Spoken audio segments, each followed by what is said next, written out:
Good morning, dear students. As you all are aware of the situation our planet is facing during this COVID 19 lockdown, almost everything is stopped. But during this lockdown, we cannot sit ideally and waste our time. So, our school has taken an initiative to give you all online teaching in various subjects. Here, I, Muhammad Taj, will be teaching you the very first chapter of ICSE Mathematics, that is GST. Now, the government of India levies two types of taxes on its citizens, that is direct tax and indirect taxes. Income tax and corporate tax are considered to be direct tax. But here we will not be studying about direct tax. We have to focus more on indirect tax, that is GST. Before this, there was a lot of tax system that was like VAT, then service tax, and so on. So GST is an indirect tax multi-stage taxation system in which the final consumer, the end consumer, is not going to pay tax directly to the government. They will be paying their taxes to the preceding retailer or wholesaler or to the manufacturer. Now, if we talk about GST, it was implemented in India in 2017. Now, GST has five tax slabs. The first one is 0%, 5%, then 12, then 18, and then we have 28% tax slabs. In in these tax slabs, we have different commodities being added.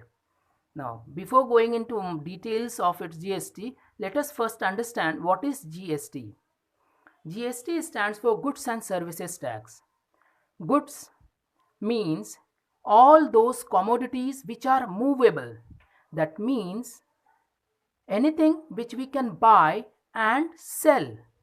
For an example, pen, laptop, car, land, jewelry items, etc.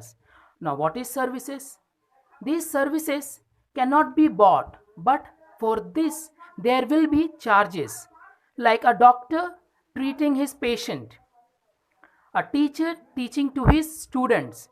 These all are called as services provided by the persons, by the professionals. A teacher cannot sit at his home and do the teaching to do the teaching to our schools. Now, to understand the calculation, how to calculate numerical problems on GST, there are various terms. The first term that you should be aware is intra-state. Intra-state sale.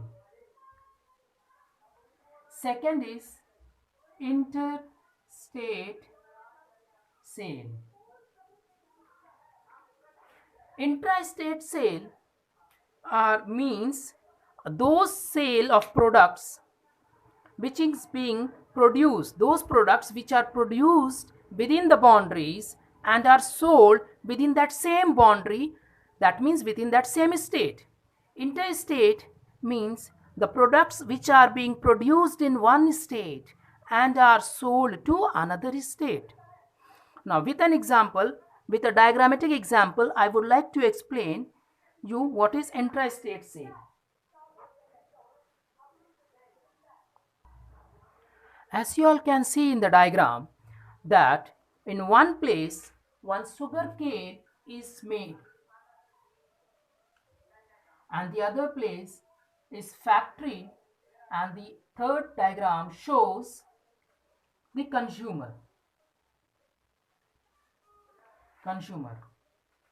Now, what you are seeing is all the three activities are being taken in the same boundary. That means within same state.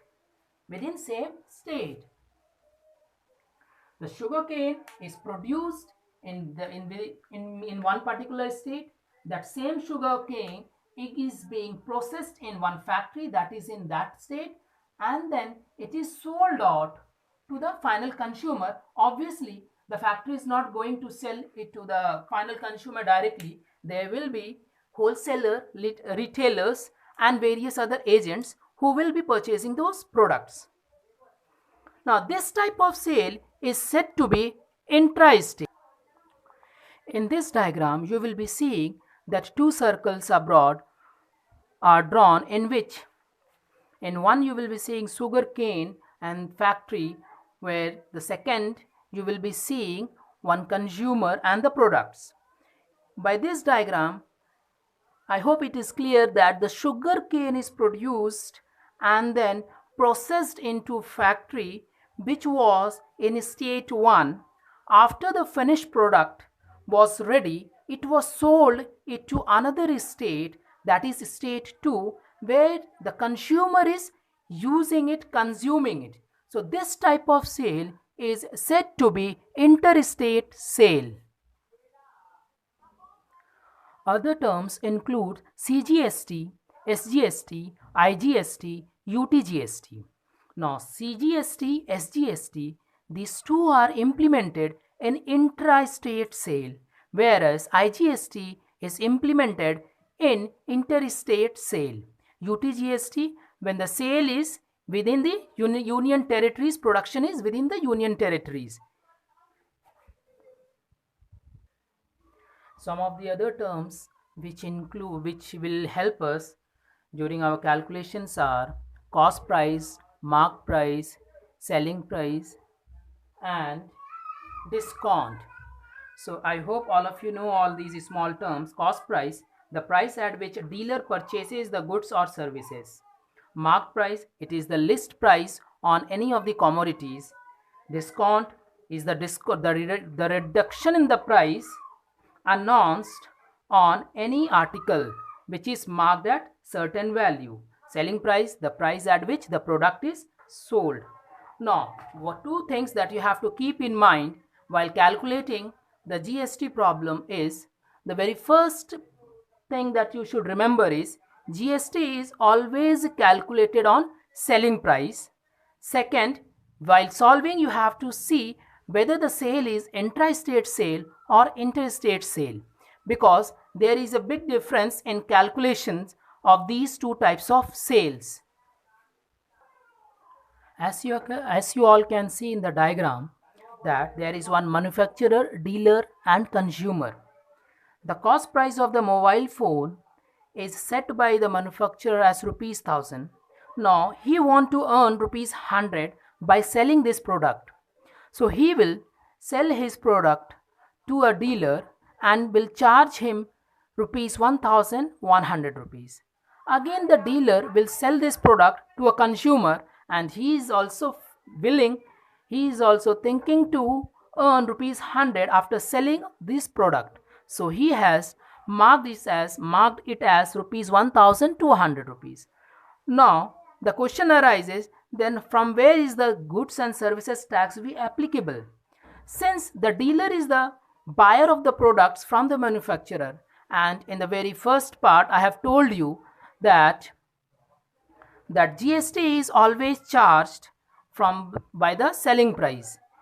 Now GST, if it is charged on selling price, then what is the 10% of rupees 1100? It will be equal to 110. Now same way, consumer has also to pay rupees 1200 plus the tax, that is 10% of 1200 rupees, which will be equal to rupees 120. Now money paid by the dealer will always be equal to the price at which he has purchased the product plus the tax that he is supposed to pay to the manufacturer, and then manufacturer will he will transfer that GST to the government. Second is money paid by the consumer, which is to be paid to the dealer. Now that was the 1200 plus 120 will be equal to 1320. Now this 120 rupees will go in the hands of the dealer, but dealer is not going to pay rupees 120 again to the government or to the manufacturer. He will realize that he has already paid rupees 110 rupees to the manufacturer when he has bought the product. So once he receive rupees 120 from the consumer, he will subtract the value and take it as keep rupees 120, like rupees 120 minus 110, rupees 10. So this 10 rupees paid will be paid plus this 110 rupees will be paid to the government. So GST will be equal to rupees 110 plus 10, that means rupees 120. Ultimately, government is going to receive rupees 120 as GST, and the whole burden has come on the consumer.